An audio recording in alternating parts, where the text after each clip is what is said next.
কেউ কাউকে তো আপনি বাংলাদেশের যে কোনো কমার্শিয়াল ব্যাংকের কাছে কিন্তু ঋণ ছেড়ে ঋণ পাবেন না। যদি আপনি যদি ভালো ক্লায়েন্ট হন তাইলে আপনাকে বাড়িতে ঋণ দিবে। তো আমরা বাংলাদেশে এখন ভালো ক্লায়েন্ট হিসাবে পরিচিত, তার জন্য ওনারা আসছে আমাদের কাছে ঋণ দেওয়ার জন্য। এগুলো সফট লোন 2% নিচে। এখন সফট লোন হার্ড লোন দুটোই আছে। এখন ঘটনা হচ্ছে আমরা কোনটা নেব। আমাদের কাছে $11 বিলিয়ন এখন বিভিন্ন দাতা সংস্থার অফার আছে, কিন্তু আমরা সেই সমস্ত ঋণ বুঝে শুনে নেব যেটা আমাদের জন্য ইনকাম জেনারেশনের জন্য সুবিধা হবে, যেটাতে আমাদের লোনটা কম মূল্য হবে। যেমন আমাদের ওয়ার্ল্ড ব্যাংকের সাথে কিছুদিন আগে একটা প্রকল্প আমাদের নেগোসিয়েশন হয়েছে, সেখানে আমরা 0.25 নেগোসিয়েশন করেছি। কিছু তো আপনার নিশ্চিত 11 বিলিয়ন অফার আছে, কিন্তু আমাদের আমার মিনিস্ট্রি আলোচনা আমরা প্রজেক্ট নিয়ে হবে, তারপরে কী পরিমাণ ওরা দিবে আর আমরা কী পরিমাণ নেব।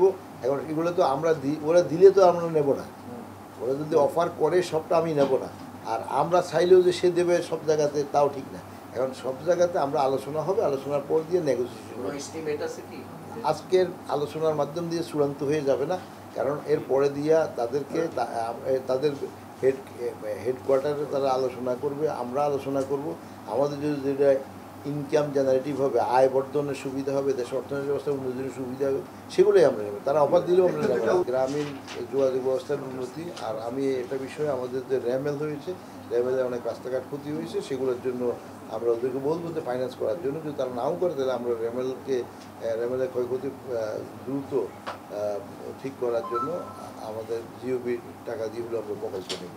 আমরা এই সমস্ত প্রকল্পগুলোর অগ্রগতি সম্বন্ধে আলোচনা করব, এবং ভবিষ্যতে আমরা আলোচনা আরম্ভ করছি যে আমরা কি ওনারা ফাইন্যান্স করার আগ্রহ আছে, এবং সবচেয়ে আমাদের গুরুত্বপূর্ণ মনে করে যেহেতু এলজিইডির মাধ্যমে সকল প্রকল্প সন্তোষজনকভাবে বাস্তবায়ন হচ্ছে, এই জন্য তারা খুশি। তো সেই জন্য তারা আমাদের এখানে আগ্রহ আছে তাদের। আমরা এখন আলোচনা শেষ করে বলতে পারবো।